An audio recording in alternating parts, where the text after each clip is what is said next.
Hello, this is Alekius, and welcome back to another episode of Sprocket Tutorials.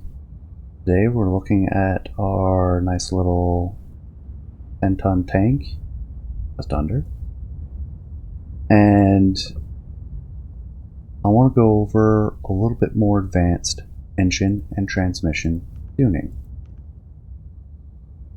Now, something to note. This gets into more advanced concepts and you can fully enjoy the game without getting too deeply into it. But I hope this helps some of you to design better and closer to what you actually want. So how do we do this? Well, I've been working on the spreadsheet that was seen earlier, and I have this duplicated up on GoogleDocs. There is an optimum spacing that you can do given a set RPM. Now let's try that out first. If we go ahead and do that, we'll zero out the exponent factor, go 1.93, and there we go. What was our transmission to begin with?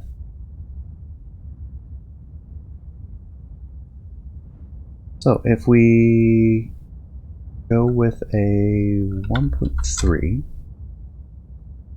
we'll see that our 3 gears should be at 4.84, 2.51, and 1.3. Just a little tighter than how they are now, and the shift points will be 1500 and 2800. That's pretty much what I'm using right now. And there's an online calculator that's really simple to use. I'll link that as well.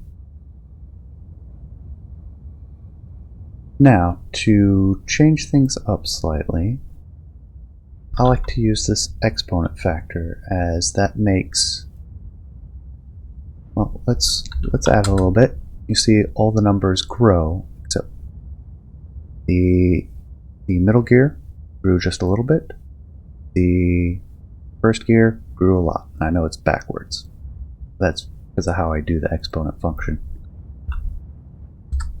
And so you can count forward from the number of gears you have, because if you only have 6 gears, you start here and put them that way. So just to illustrate that again, see the bottom one doesn't change, the middle one changes a lot, and or a little bit, and the top one changes a lot. Here, I'll highlight those one more time. Oh, that is a terrible highlight. There we go, that's readable. So that's what we're looking at with that. What this does is changes where the shift points are to be within the power bands of what you may or may not want. And kind of how I tune this is, you notice there's a gap here, because if you're using 12 gears, the first gear you can't shift. There's no shift up from something else to that. You shift down to it, and that's what the RPMs will be. We're looking at this block here. Rather than what I was doing, I'll just highlight that. These numbers won't move unless you adjust the maximum. So if we want to avoid over-revving the engine when we shift down, read this number right here. You can go a little bit higher, you can go a little bit lower. Like, we could honestly set it as high as 1,000 and it would be fine. But we cannot go higher than the second one. And I like to have a little leeway. So I usually set it for the first one, which prevents it from over-revving when you shift down, and prevents it from cycling back and forth between 2 gears rapidly. because the RPM settings are not appropriate for that tank. That tends to be what works for me using my own tool. Now, I didn't fill out everything here. We have to do the sprocket diameter, which is 0.5. Sprocket diameter is important. I'll show you why in a little bit. Then we have the engine.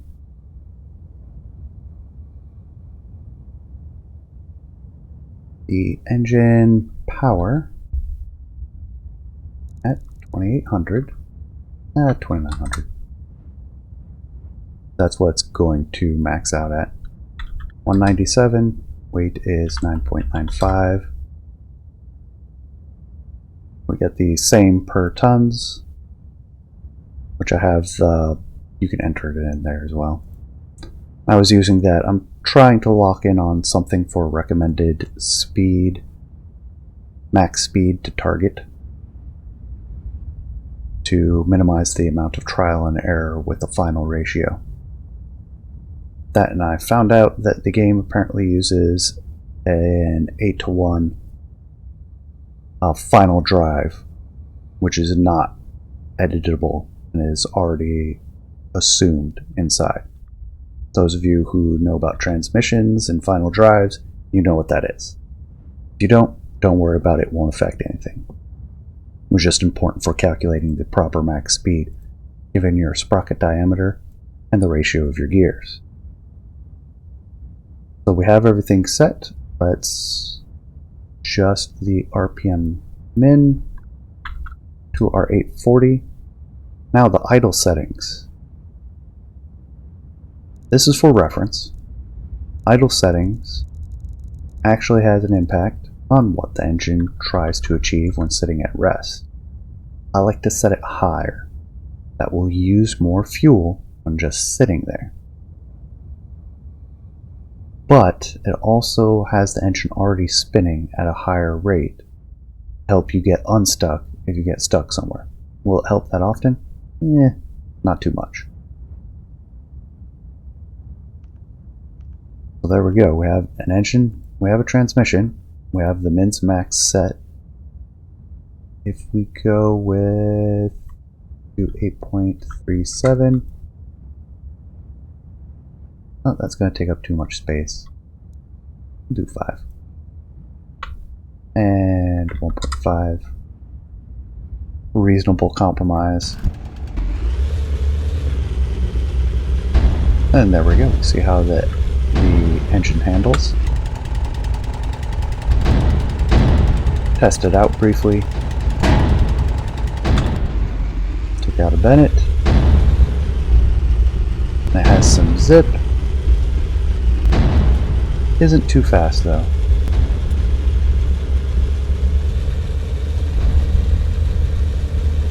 And handles well. The other thing I wanted to go over that was important for this tuning is your sprocket diameter.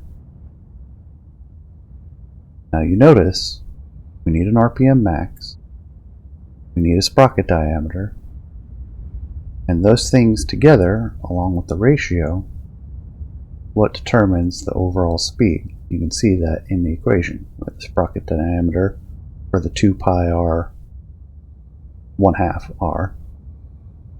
Or no, that's calculating r from diameter. My apologies. 2 pi r for the circumference of a circle. So the sprocket is spinning at that speed.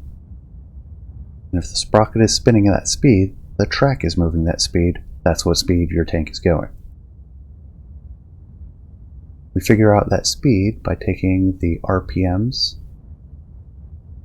our max set RPMs, dividing it by the gearing ratio, multiplied by 60 seconds, because we're looking at revolutions per second to revolutions per minute, divided by the 8 for the final drive to get the 7.5, divided by the 1000, because 1000 RPMs. To whole bunch of conversion happens. You end up with a max speed. Something else I'm working on, don't worry about it too much. Basically getting the lever arm of that sprocket. Now, let's see what happens if we try to tune the engine for a sprocket of 0.3. So we had 25 kilometers per hour. Let's dial that in. 0.8. Alright, that's great. I use a smaller sprocket. I have a smaller set of ratios. That'll save me weight and space on the tank.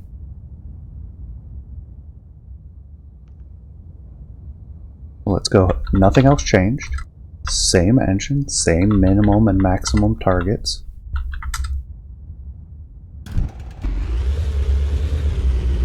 Tank still handles reasonably. Notice it's accelerating a bit slower. Struggling a little bit more. If I ever do an advanced series, that'll get into what is the ideal sprocket diameter for a specific tank to maximize responsiveness while minimizing weight and volume taken. Oh, we lost our loader. And crew can't swap yet. So if we go the other way, go for whopping, wait, can we make this? About as big as I can make the sprocket right now, without lower or raising the lower section so that we can raise it up higher and have space for it. That's a 0.93. We lost a road wheel. I'll see if I can get that back. Hey, how about that? That worked out. So with a sprocket diameter of 0.93, we have, for those of you who know anything about physics, you have the radius, you have a longer arm for pulling the track with the engine. Engine spinning, puts a certain amount of force across a shaft, comes out to the sprocket. Longer lever arm means it's easier for it to pull the track, which means it's more responsive. Typically, a larger sprocket is better. Not always, but usually. 2.4, there we go. Those are the same ratios. I'm going to eliminate the exponential function because it's killing our final, our first drive. Actually, we'll just reduce the spacing. Well, I'm happy. 1.3, we'll use those gears. Otherwise, the gears are going to be gigantic, and they're going to be very heavy and take up lots of space. So this is a ridiculously large sprocket, but look how the tank handles. Well, it still struggles a little bit to get up the hill. Gets up to speed faster though, especially once it hits the power band for the engine. There we go. I think a friendly just took out our loader. But you kind of saw how the tank was handling.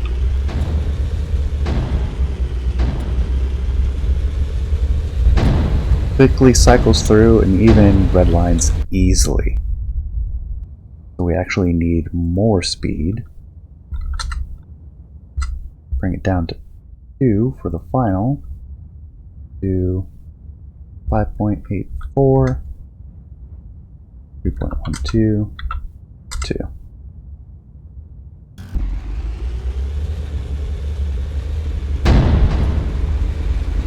And we already hit 23 kilometers per hour. There's 25, 28. We're still redlining sometimes. And that is the power of large sprockets.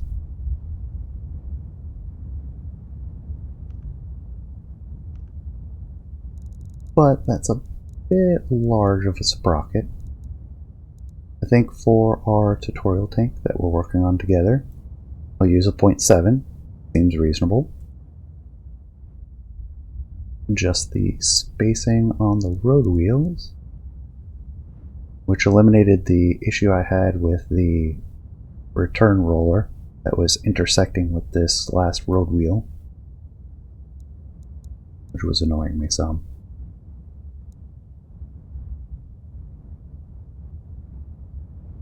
.61.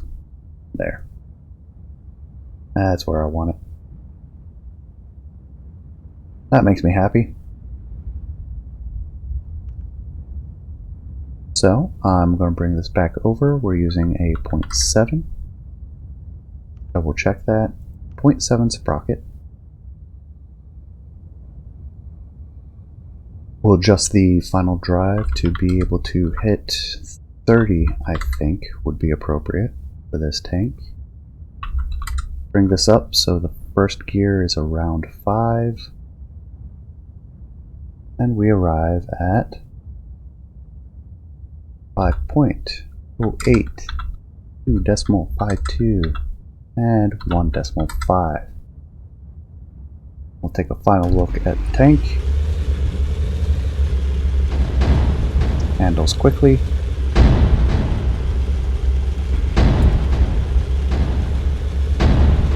It's not redlining. Transmission doesn't weigh too much or take up too much space. It can climb hills relatively easily as long as they're not too steep.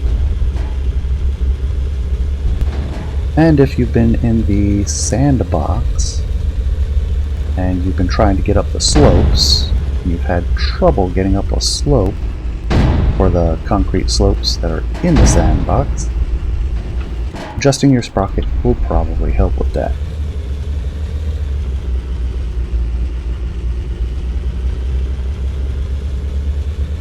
And this tank is just coming along quite nicely. Might adjust the engine some. Typically, looking at discussing another topic, how do I choose how many cylinders, how do I choose how much displacement? Let's look at it this way. I'll pull over the spreadsheet again just to track this. So we have a 6-cylinder, 1.2 displacement. So this goes along with engine and transmission tuning.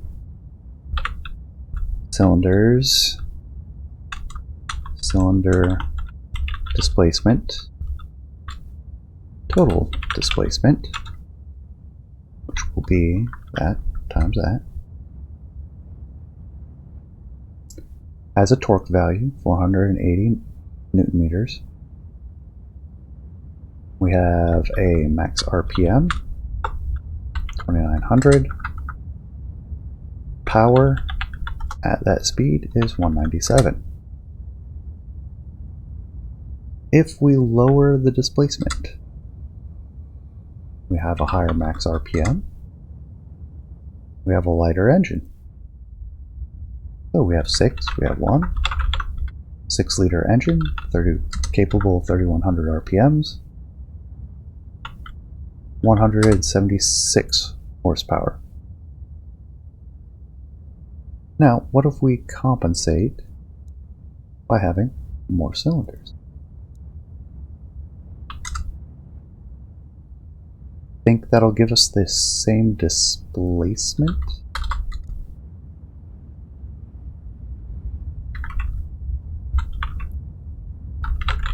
.2 with a higher RPM, which gets us to 18 power. Now, this engine is 688 kilograms mass and uses 0.69 cubic meters of space. Let's go back to our other engine, our original one, 6 and 1.2. That's 612 and 0.61. So although the displacement is the same, fewer cylinders is a smaller engine. Now, the developer unlocked the ability to be able to manually input up to 8,000 RPMs. Can't slide that far, you can only go to 4,000, but you can manually input 8,000. 8100 does not work, although it does see it shows the RPM, it means it registered. 8100 not registering. Up to 8,000. So what about if we want to min-max our engine? Well, using our newfound theory, try to get 480 Newton meters of torque, which that's kind of... I don't want to overcomplicate this. This is already getting deep. It's the power of the engine. Let's just leave it at that. Let's use larger cylinders.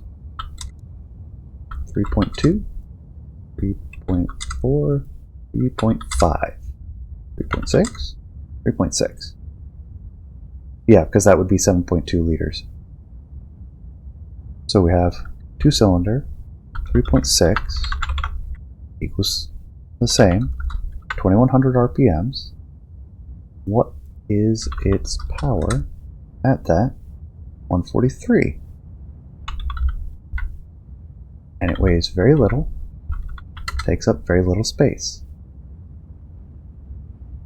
Now, theoretically, it's producing the same amount of torque, even though the output is lower. So, take a look at the spreadsheet. We're doing 2100. I know the target max is 2000.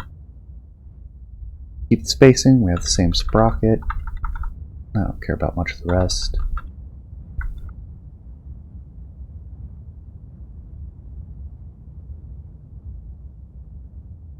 Is our spacing? Ah, right. We were getting up to almost 30. So we have even smaller gears with this. Spacing is the same. Let's go ahead and adjust that. Now I'm going to go ahead and change the name of this tank. 3.89, 1.93, 1.15. And it's more sluggish, which makes sense. We have a weaker engine. Conversely, if we go the other route and try to maximize our number of cylinders, which we already did, that was 0.9, and we optimized for that,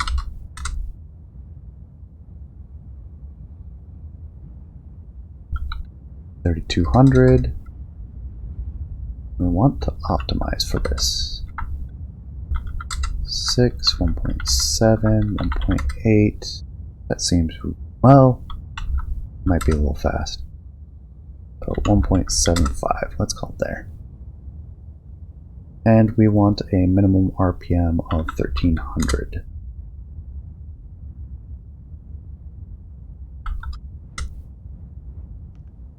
Adjust the transmission, 5.93, 2.94, 1.75. I have a cheat on, ignore space limitations, just for ease of use in the tutorial for showing these sorts of concepts. So we can sortie without going in.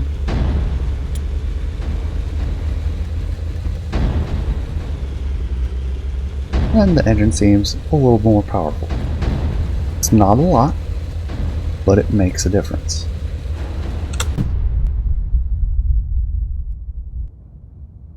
So hopefully that makes sense.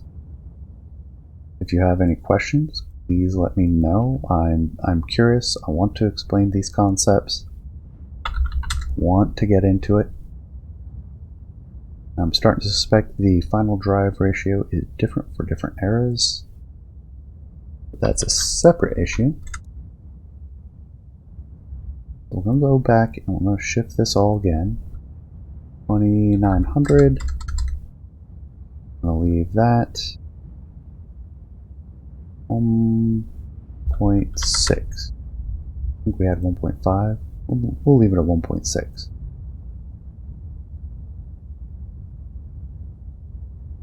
I typically like to use an exponent that's a little bit smaller.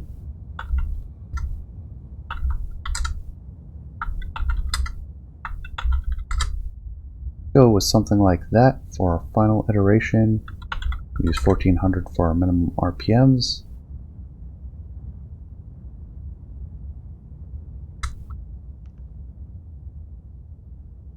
.12, 2.73, 1.6.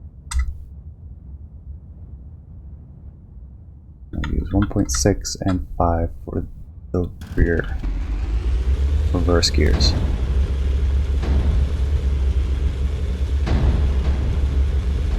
So we have a tank that handles a little bit better, a little bit faster, handles the hills better, and doesn't bog down and get slow too easily.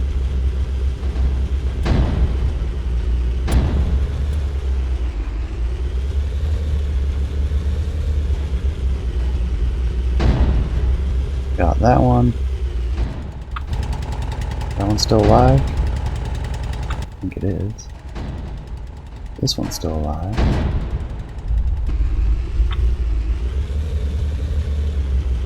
I assume not at this point. That leaves the final tank down at the end of the road.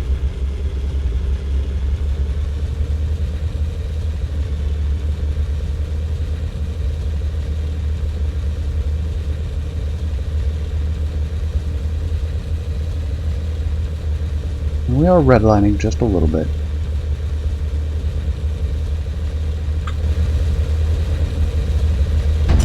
And keep in mind that the game is changing rapidly. A lot of things that I already said in my videos are out of date because the developer is making changes quite frequently, which is good. Getting the game all set up to where we all want it to be. Shift this to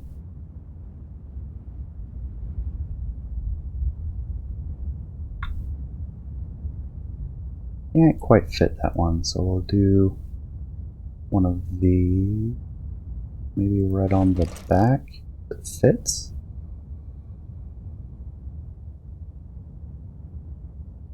I think those air intakes are a bit big for that engine. Maybe not. We'll keep it. Wanted to make that adjustment. And we'll save our tank, which is now a hair lighter, I think. Nope, it's a hair heavier, which is just fine.